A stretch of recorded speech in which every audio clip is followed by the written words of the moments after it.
Leon, focus up. Sorry, me. Insane. We're on our way to teams at Warhammer World. It's the first time we're actually all going to be on the same team. Hey! Super excited for it. So we've got an army each, 2 good, 2 evil. We then get matched against an opposing team. We'll see their lists, and then there's a little bit of judging what you can kind of play against, but it seems like it's more random chance than anything. I hope you've got that right. I don't know. Captain Groovy better get this right. Oh, speaking of which, Barry, we have a little gift for you. A little presentation. We'll let the viewers at home decide what the C stands for.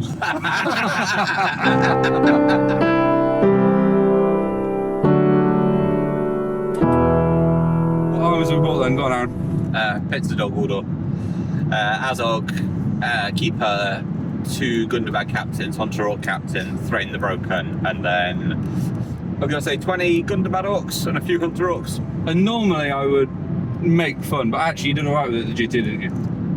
Yeah, I actually won more games with the dwarves that I took, but like, yeah, it's a good army list. It's fairly like resistant to magic, and It's just a slightly worse version of my Elendil, who also gets the free hero combat, who gets extra resistance to magic. Yeah. And then I've got Gilgalad, Kurdan, Numenor captain, and then 27 models total, so it's elves and Numenor. Leon, what you reckon? I'm bringing Army Gothmog, standard. Are you bringing Zagdos, Leon? Maybe. Yep, so go Zagdush, of course, Goroth, Catapult, another troll, so a troll with a catapult as well, so there'll be 2 trolls in there. Shitload of Mornings. I say a shitload, there's no shitload.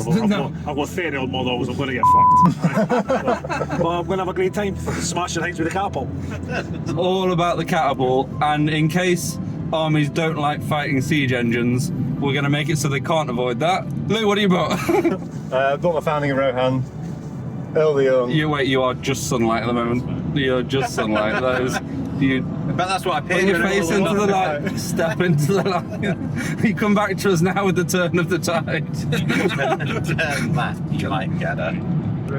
Go middle. What's it got in its pockets? Right, Louis. Earl the Young. I've got my Founding of Rohan. I've got Earl the Young, 5 sons, a Rohan banner and a captain, and a King of Men, and Knight of the White Tower, of course, a bolt thrower and a trebuchet. So we've got our Throne of Schools planned already, haven't we? This is the last tournament in this edition, really.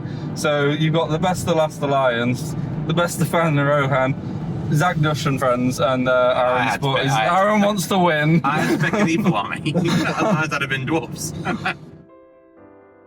Lords of Battle has each player deploy anywhere in their half of the board. Keep track of the number of wounds that your army inflicts on the opponent's army. Fate points and models fleeing count towards this count, as do slain mounts, but mounts that flee do not. You score 3 victory points if you've inflicted more wounds than your opponent, 5 if you've inflicted twice as many, and 7 if you've inflicted 3 times as many wounds as your opponent. You score 1 victory point for wounding the enemy leader or 2 for killing them, and 1 victory point for breaking the opponent, and 3 if you break them and are not broken yourself.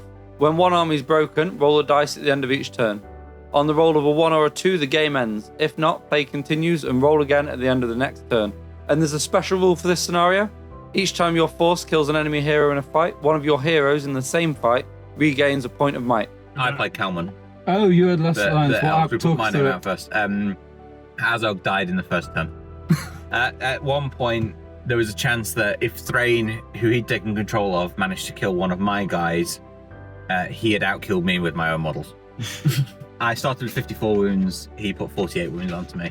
But in that Legion, Azog died in turn 1 as well. That's bad news. So Leon, you got drawn against the Dragon Emperor, and how did that pan out? Not too bad. so I put a direct hit on the Dragon Emperor. First hit. Took him off his Pelican, killed 2 of his guys, and then after that, the game was mine. Perfect. Killed 37 of his guys.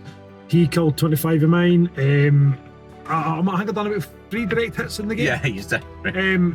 which just absolutely was carnage. Gothmog got surrounded twice, so I just hit his combat twice and scattered it, which saved him. But you're also killing your own guy.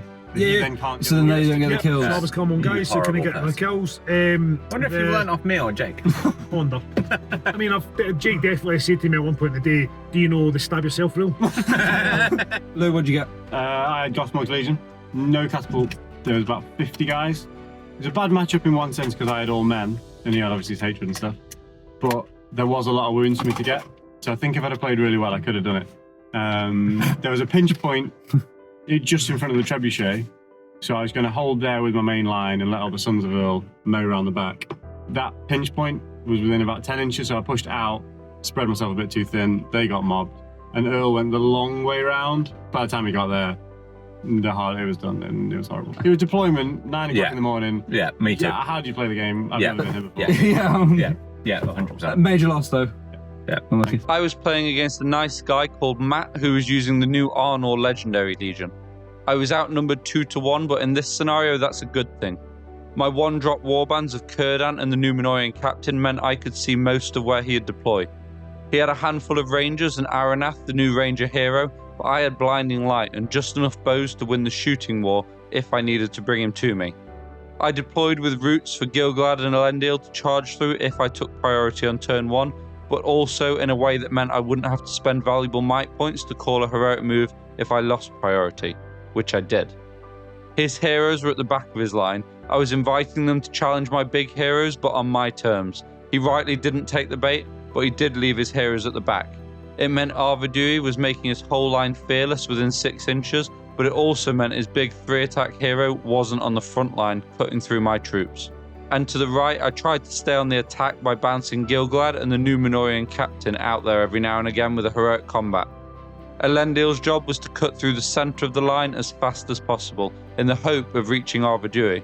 Elendil not being my leader also meant I could cut him loose and I didn't have to worry about him for victory points, whereas Arvidui was his leader, so he had to be a little more cautious. It all meant that by the end of turn 2, I had an 11-1 lead on kills. I called heroic moves to keep blocking his warriors in the way of his own heroes as much as I could. As the game progressed, he fought his way back into it and things took a turn for the worst, but I ended up with a major victory. It was really nice to play the new Legion and one painted with such attention to detail. I absolutely love the models and love the game. So I didn't really understand how the matchup system worked. I think I might have missed the briefing on it or something, but for game 2, we ended up with a whole bunch of unplanned matchups. In Domination, one objective is placed in the centre of the board. Each player then places 2 more objectives anywhere on the board at least 12 inches from another objective and 6 inches from a board edge. Then, players roll to determine who deploys on which side of the board. Each player may deploy anywhere in their half of the board. You score 2 victory points for each objective that has one of your models and no enemies within 3 inches of it. If there is an enemy within 3 inches of it, but you have more models there, you score 1 victory point. You get 1 victory point for wounding the enemy leader, and 1 victory point for breaking the opponent. The game ends when one force is reduced to 25% of its starting number. Go on then, Leon, start us off. I got fucked over because the captain can't do his fucking job. So I had to fight the dead. Managed to deal with his riders up one side who are trying to get to my catapult. Zagdush killed 3 of them. Gorov killed a couple. I was worried about the mobility, but we managed to get through them.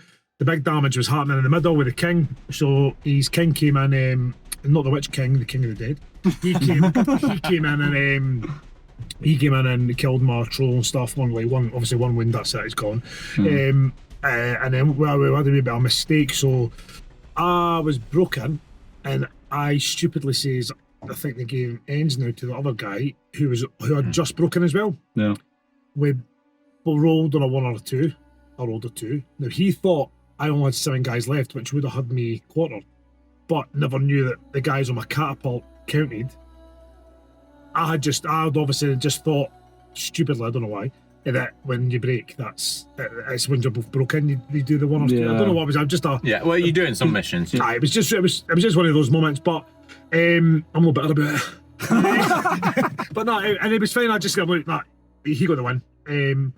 But obviously, I'm clearly taking it really graciously. No excuses apart from the last 5 minutes I spoke. But it was a good game, and I lost. Okay, so we've got a loss. Aaron, talk us through it. You're against...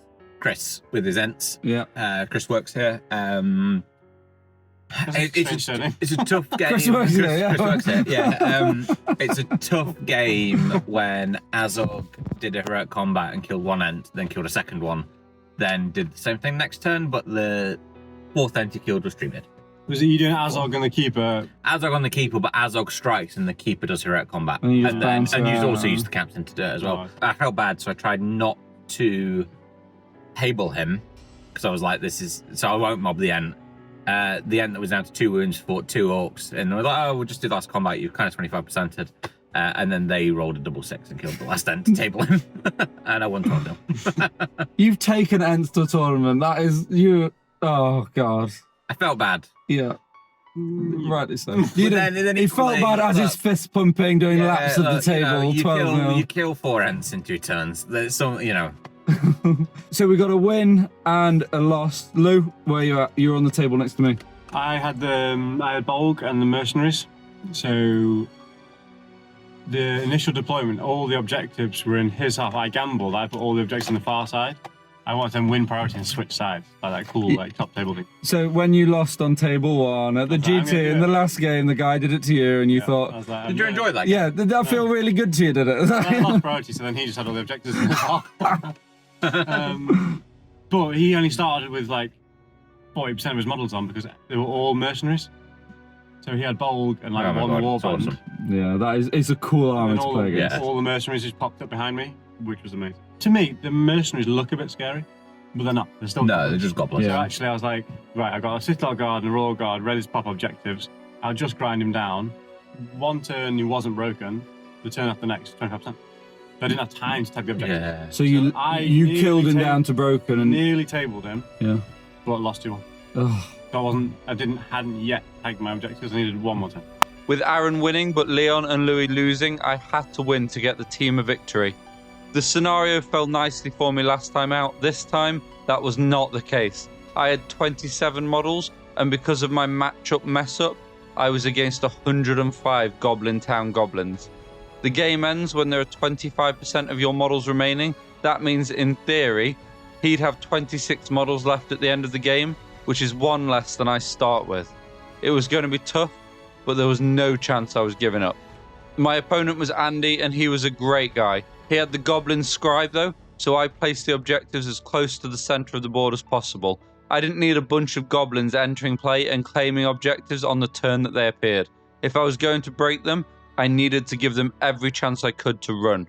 It was quite intimidating being outnumbered 4-1. The very first combat of the game had one of my Kingsguard facing off against the Goblin King. The King used Heroic Strike and won the combat and hurled an elf through Gilgalad, knocking him off his horse. Luckily, he fell just shy of Elendil. If my job wasn't hard enough, it was now even harder, and to make matters worse, I was actually out-killed in the first turn of the game, losing 4 warriors to 3 goblins, in addition to Gilgalad's horse. Already though, due to the lengthy deployment, I can see Aaron's winning against the Nth, Louis smashing Bolg, and Leon seems to be doing okay against the dead. Gilgalad, now on foot, had room to move into the Goblin King, but I'd failed to spot a base-sized gap for Gollum to drop in next to him, wearing the ring. The ring halves your fight value, and that left Gilgalad lower than both the Goblin King and Gollum. I got very lucky and managed to survive. It's at this point I realised that Louis and Leon had both managed to lose their games, with Louis killing too fast and failing to secure the objectives, and Leon and his opponent failing to notice that the game ended at 25% and not on the roll of a 1 or a 2 after you're broken. Aaron had his 12-0 though, so any kind of victory would be enough for us. But honestly, from this position, it didn't look possible. Andy was playing really well, but eventually I did get my first bit of luck in the game and the ring betrayed Gollum, so I was allowed to move him. And I made a hugely controversial decision and charged him back into Gilgalad. I needed him dead. I put a warrior and a spearman onto the Goblin King so he wouldn't be able to fight against Gilgalad with Gollum. Even with a successful heroic combat, he'd have to charge the spearman, but he called a heroic combat anyway, and then I saw his plan and it was a very clever idea. He was going to use the heroic combat to activate his fight first, and used the barge brutal power attack to push the spearman back as well as the swordsman. That would get him into combat with Gilgalad. I saw the plan ahead of time and called a heroic combat too, and it all came down to a huge roll-off. He won. My troops were doing what they could, but my defensive circle was shrinking. Elendil was reliably killing at least 4 goblins a turn, needing 2s, but it wasn't nearly enough, fast enough. Gilgalad lost combat, and sad elven music starts playing, but somehow he survived again. I won priority the next turn, and the king and golem were out of might. I mobbed the king with Gilgalad and a bunch of friends and called a heroic combat and cut them both down in one turn. I recovered 2 points of might thanks to the Blood and Glory special rule. My warriors splintered to reinforce the circle where I could, and there was no way I was going down without a fight. In this picture alone, without a few of the scribe's buddies, I'm outnumbered 54 to 17, but I've got a plan. Kurdan giving everyone around him terror is really starting to pay off, and I get to start picking the fights more and more. Gilgalad, now free from having to deal with the king and golem, is powered up with enchanted blades, and with his newly found might points, he starts heroic combating off multiple goblins into my opponent's captains. This gets him more might back, but crucially, it'll take the standfast away from the goblins. I kill all but one of the captains, who I deliberately leave alive with 11 goblin friends around him. They're holding one objective. If there's 12 there, it means when he's down to 26 and the game does end, he'll only have another 14 to spread around. And if somehow I can get him down to 27 models, and then he has to take courage checks, I could well outnumber him. The combined might of Elendil and Gilgalad breaks him, and at least 30 goblins run. I'm still not winning though, and the game will surely end next turn, and it looks like he'll have quite a few goblins still left alive. I do everything I can to make it so his goblins don't run by charging as many as possible, reducing the amount of courage checks he has to take, and increasing the chances of the game lasting another turn, where I would definitely win. Unfortunately, enough goblins run to end the game, and the ones that stay are the ones on the objectives. I fail to make kills I need in the middle, and the game ends in a 6-6 draw. It's not the result we needed, but it was a hard-fought battle, and I was really proud of this result. Overall, it was a fantastic game, and Andy was a really nice opponent to play against.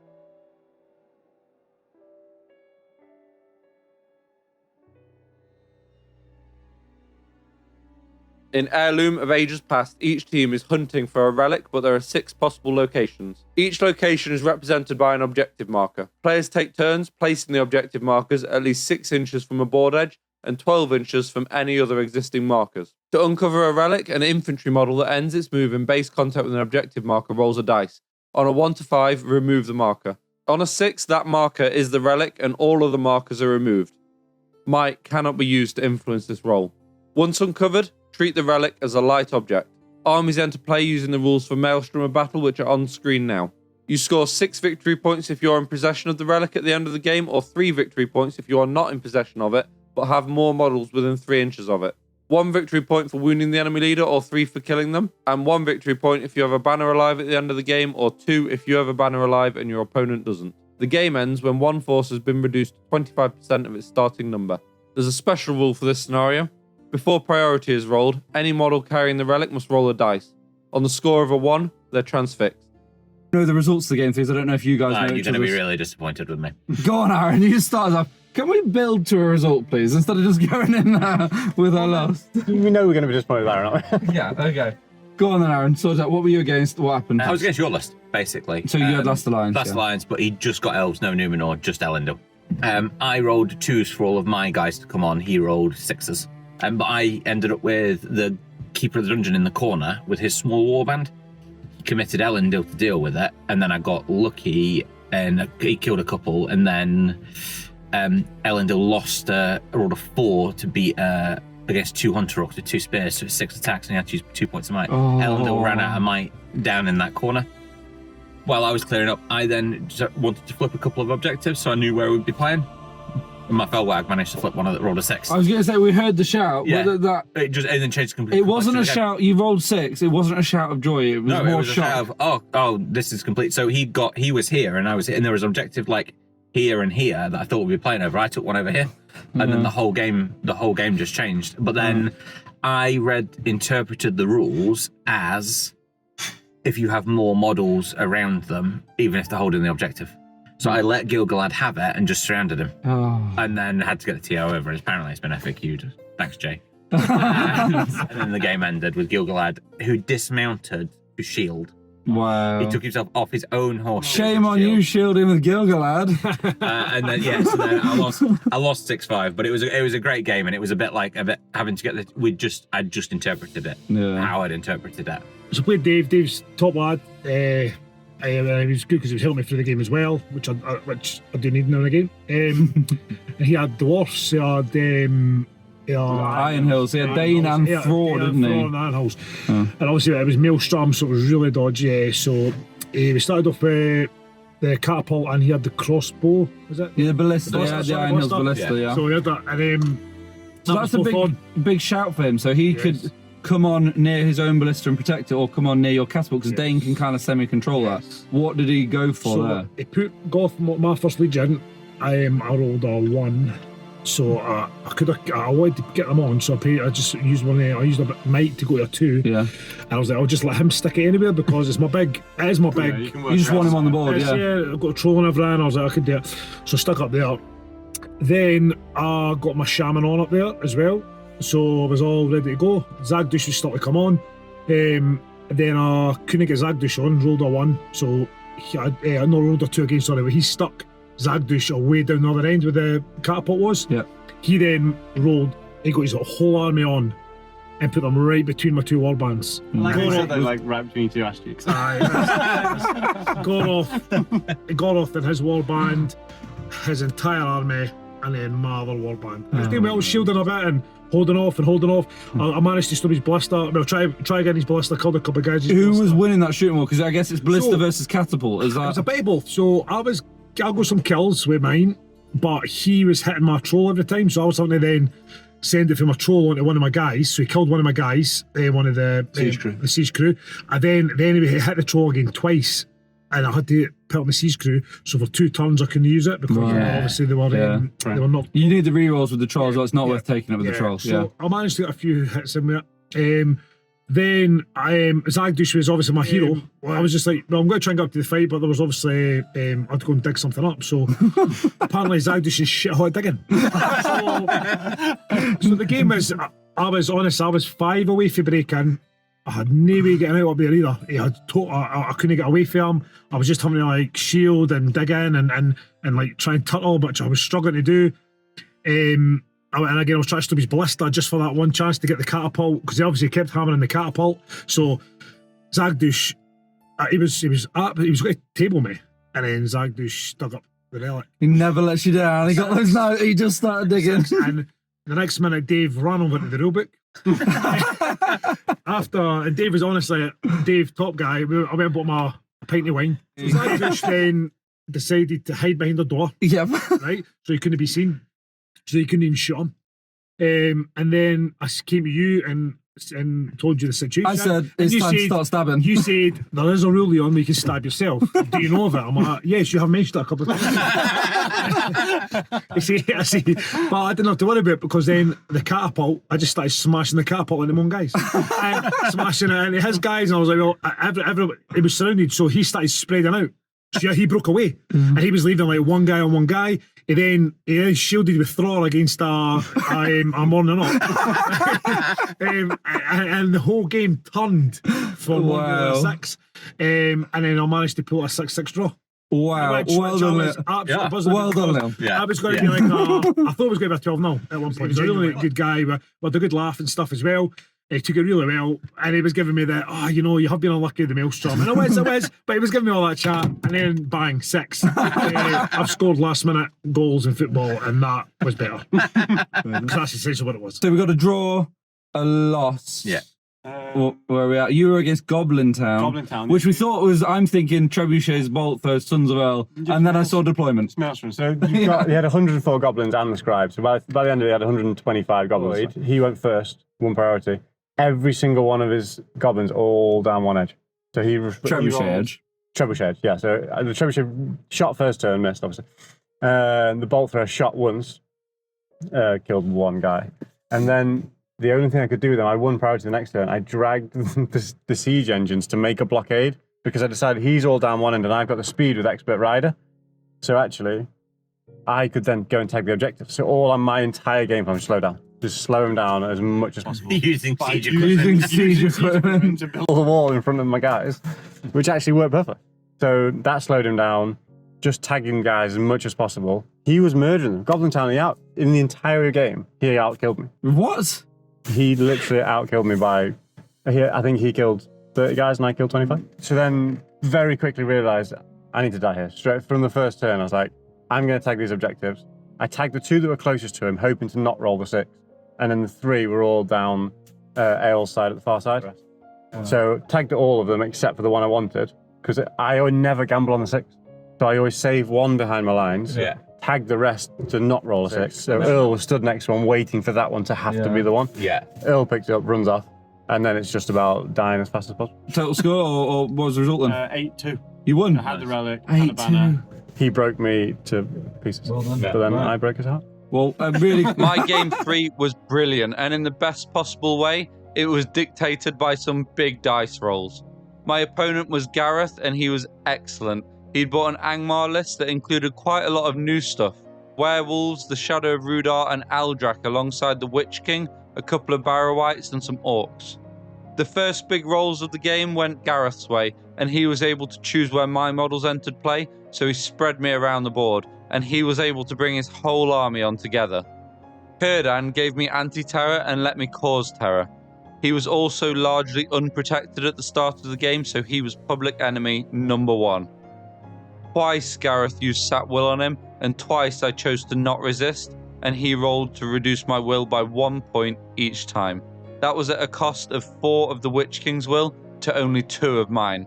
He then pivoted to Black Darts, so I moved Kurdan to a spot where it'd be hard to cast spells at. He moved and successfully wounded him with a Black Dart, but that put him in a Heroics combat's reach of Elendil and Gilgalad. They charged forward to kill him, and at the same time, an archer of mine tried for a 6 to find the relic in a wood behind my line. He rolled it and collected it. I think this may have messed up Gareth's plans a touch. The game had just swung massively, but it was about to swing back. Over the next 2 turns, I lost priority and didn't want to leave cover with my warriors. Elendil and Gilgalad were both left to fight alone, and were both brought down by Barrow-wights, Aldrak, and the Shadow of Rudar, despite some terrible rolls for spells with the Barrow-wights. At this point, neither team had made many kills, but the Witch King and both Elendil and Gilgalad were dead. In fact, I'd only lost 5 models at this point, but 2 of them were my big heroes. My wounded Kurdan and Númenorian captain were going to have to lead a hell of a defense to keep hold of this relic. My warriors fought valiantly, and after cutting down a whole bunch of orcs, my Númenorian captain, holding the open side of the fortification, was cut down. And then my line crumbled. I folded in on myself, trying to protect the relic and banner as best I could. In the very last turn of the game, Aldrak heroic combated into both of them. There were now 8 victory points on the last rolls of the dice. If he could kill both, there would be an 8 victory point swing. He had 1 wight remaining, but only managed a 4 high. Luckily, my relic holder managed to roll the 6 that was needed, and I ended up snatching a very close victory. It was an excellent game, and we would love to play that team again. Unbelievable game, great They were a opponent. great team, actually. They're a really nice team. We don't know their team name. Team 11. Team 11. We love playing against Yeah, them, it's though. brilliant. Yeah, Yeah. genuinely. And we're buzzing. So that's a win overall for us. Roll on day 2. And we'll talk in the car tomorrow. Let's do a pub quiz. Do you know when you've had a good game? Myself and the last guy, we literally shook hands before the final roll of the game. We were like, this is even. Whatever happens now, it's in the dice's hands. We're just going to shake hands. Great game. Let's see what happens. Luckily, it went my way. We had when I dug up the we both got the same battle plan in mind, and then we were like, that Eldin got dug up, and we were like, ah! We both like literally just stepped away from the table for 2 minutes and worked it out again. We are here at Warhammer World. awesome. Let's go day 2. Yeah. Retrieval is the Middle-earth strategy battle game equivalent of Capture the Flag. The board is split diagonally, and each force may deploy up to 3 inches from the center line in their half of the board. There is a relic 15 inches in diagonally from the corners of the board. You score 1 victory point if you move your opponent's relic, 3 if you're carrying it in your opponent's half of the board, 5 if you're carrying it in your own deployment zone, and 7 if you carry it off one of your own board edges. You score 1 victory point for wounding the enemy leader or 2 for killing them, and 1 victory point if you break the opponent or 3 if you break them and are not broken yourself. Once one force is broken, roll a dice at the end of each turn. On a 1 or 2, the game ends. If not, play continues and roll again at the end of the next turn. Aaron, talk us through what did you end up against and how did you get thrown under the bus? I took the hit for the team because I'm a team player. See, this was all that was going through my head this entire game. And so I played the Assault on Helm's Deep, which I did okay at for my first move. Then it went downhill. So he, first turn of the game, direct hit Azog was 1 ballista. Rolled the 6, couldn't scatter it. So Azog then got blasted 6 inches back. Fate on Azog rolled a 1, used all 3 might to keep him alive. Fate on the White Wag, 1, used all 3 might to keep him alive. So you're 6 might down, 6 Azog might down, on the no floor, Fate, Azog on the 6 floor, inches 6 away. inches back from where he was. Second ballista, and then I was like, can he be shot off the board? Is that a thing? How does that work? Yeah, a second ballista skewing him. So Azog dead, turn 1. So then I was like, right, okay, I'm gonna lose this 12-0. I have to play for the team and convert this to a 5-0 loss. That was my whole goal. 5-0 loss here, so I don't just concede the 12 victory to get points. the victory point. So yeah, so I'm like, I'm going to let him break me because then the game can end, start to end, before he's just walked off with my stuff. Well played. So I was like, right, I'll just. But he then, I was like, oh, you know what, the White Wag's quick, and also the White Wag never fails a courage test. So I was like, that is on the board for the entire game. If he can pick up the objective, I've actually got half a shot here. Did a lot of work clearing through ballistas, and you know, I used the trebuchet as a roadblock. Yeah. That happened with his ballista to get the White Wag around the corner. So then eventually got through. In the last turn of the game, I had a captain in the middle held up a whole warband of his stuff for the entire game. After he melted through a warband of my stuff, that captain just held on, and he had 2 pike guys 2 inches away from the objective having to do a climb test, and the White Wag had moved his objective. I got around the back, and then had the game had continued for 1 more turn, it's a draw. For 2 more turns, unless he ballistas the White Wag again, I think we'd have won, and I'd have turned it into a major victory. He went to set off the bomb to kill the keeper of the dungeon, but can't because there's only one of my models in range. That would have broken him. He'd have killed the 3 guys around him. But from losing Azog turn 1, you actually came back to a minor loss. Which was close to a victory. Yeah, absolutely buzzing. Well played. Leon was up against Richard and his Defenders of Helm's Deep list. He didn't have Aragorn, Legolas or Gimli, but he did have a ton of throwing spears and elf bows. Richard has a YouTube channel of his own, Forlorn Hobbies. Let's see if we can get him a few views. The link is in the description. But in short, it was a very close game that all ended up coming down to one final combat. Leon needed to kill 2 models to break Richard and swing the game from a 3-2 loss into a 4-3 victory. The final combat of the game was a troll facing 1 Royal Guard, and remember, Leon needs 2 kills. His only chance is to hurl the Royal Guard into another of Richard's models about 4 inches away and kill both. They both took their dual roll and the troll fluffed. Leon lost the game, but that doesn't tell the whole story because we all, including Richard, goaded him into rolling for what would have happened if he'd won the combat, and you should never do this because inevitably he managed to hurl the Royal Guard into the other model and kill both. It did end 3-2 though, and it was a very close, very good game.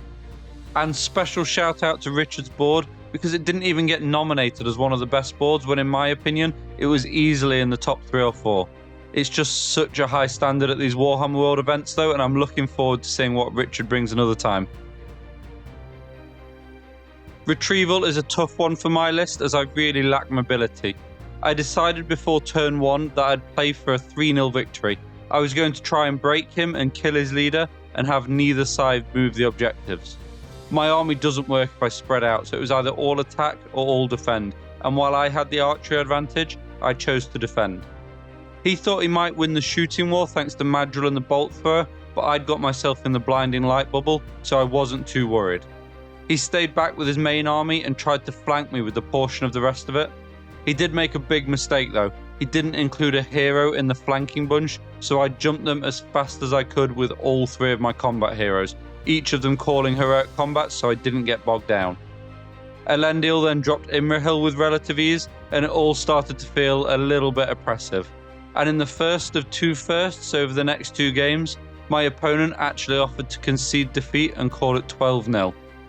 It didn't feel great, and I really didn't want my opponent to not be having a good time. That is not my playstyle. We decided to carry on though for the sake of his team, and we had a good laugh for the second half of the game. It ended with a comprehensive victory, but crucially, it was only 5-0, which team-wise could have a huge impact, and on the whole, faith in humanity was restored. So we've got 2 minor defeats and a major victory. It all comes down to Louis' battle against the Balrog, and he's never played one before. Any win will do. It starts well with the Trebuchet taking half the Balrog's wounds on turn 1.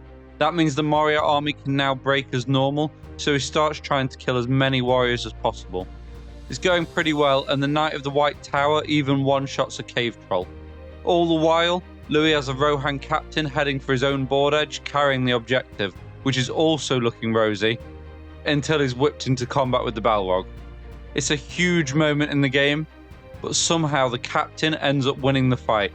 Earl then charges in, knowing he should be able to last a couple of turns, and that should prevent a heroic combat from the big guy.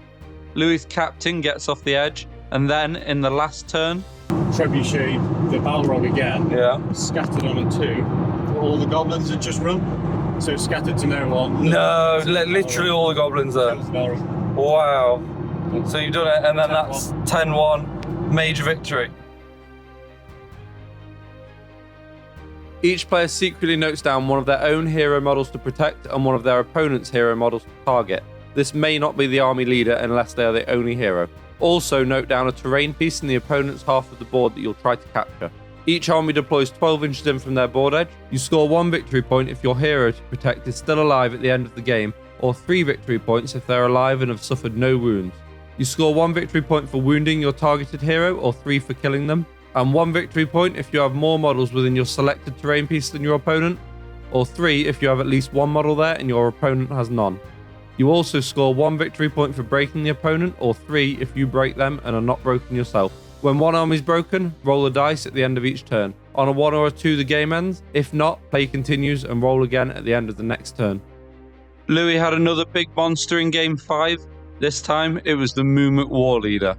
It's Fog of War though, so Louis doesn't need to kill it to win, but he does need to kill some of the warriors on top to break him, which would trigger the end of the game.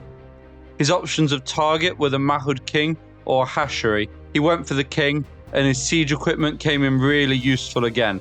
He removed the Fate and the Camel with the Trebuchet, and then finished him off with a Bolt Thrower on turn 1. Louis also had the mobility to grab his objective, so it was all looking good, but he's only human, and you can't help but try to bring down a Mumakil when there's a Mumakil there. He created a U-shape with his models, which the Mumuk moved into, and then he countercharged with 3 Sons of Earl, Earl the Young, a Knight of the White Tower, and about 10 Minas Tirith warriors. Piercing striking with the Sons made them need 5s. The Knight of the White Tower also needed 5s, but caused 2 wounds with every successful 5.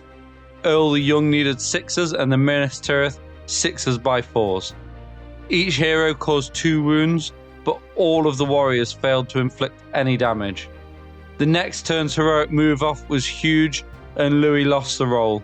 He lost 17 warriors, the Knight of the White Tower, and a banner in 1 move phase.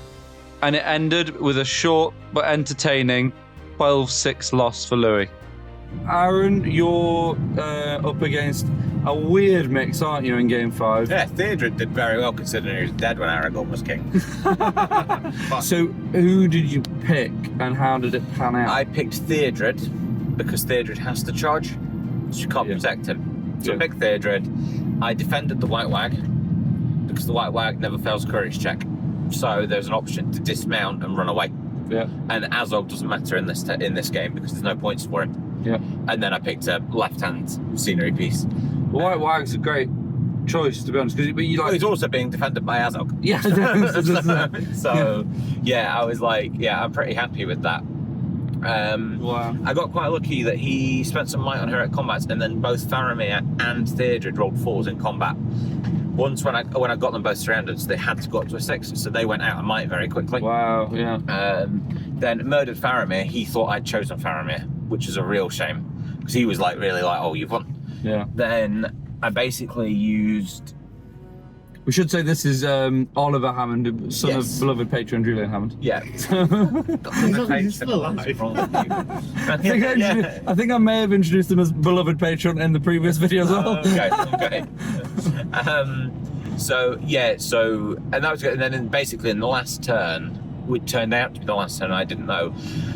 I moved the hunter or captain so that Theodred had to charge him, Yeah. but put him in range of Azog, and then I had all the might in the game, except for Aragorn's free one. So, so draw 3-3 draw. 3-3 draw, which is that's all right. Leon's game 5 was against Assault on Lothlorien. Leon's played quite a few games now, but he's still only been playing for a year at this point, and Assault on Lothlorien is a rough matchup. There's a lot of tricks to take in, and Leon had massively underestimated their mobility. The catapult could also only hit on 6s, and his battle line crumpled. I was facing off against Steve, who was one half of the Cave Drake team that myself and Louis had managed to beat at doubles. He'd bought a list led by Theoden, allied to Boromir with his banner of course, and Forlong. I closed the gap as quickly as I could, and I was feeling pretty confident. This was the matchup that I'd chosen, and he'd left his heroes at the back, so I was in a great position to just plough through as many warriors as I could. I managed to pick the combats too, so it's basically just my 3 heroes fighting, with the big 2 calling heroic combats. But then things went very quickly downhill. I'd moved just out of banner range to get the charge, and across all 3 of my heroes' combats, even with Lord of the West, my highest roll was a 3. I couldn't might it up to a 6 if I wanted to. What's worse is all 3 then lost their horses, and of course they'd wasted their precious might. That meant I had to change my plans, and once again, I had to turtle up as much as I could. My might's running out fast, and he has Boromir kicking about with 5 or 6 points left, and his fight value 7. In the end, it all comes down to one crucial combat. It's Elendil versus Forlong, Theoden, and Boromir. I won the combat and killed Forlong, who had 1 wound remaining with my first attack. I then had to choose, do I target both Theoden and Boromir's horses, knowing that I didn't have any might left and I wouldn't be able to repel their charges forever? Or do I put a wound onto Boromir, who may take some victory points from my opponent? I was already broken, so the game was close to ending, so I attacked Boromir and scored 2 wounds. He used all of his fate and remaining might points to pass, so I hadn't actually inflicted a wound though. If the game had have ended on its first possible opportunity, I would have actually ended up winning.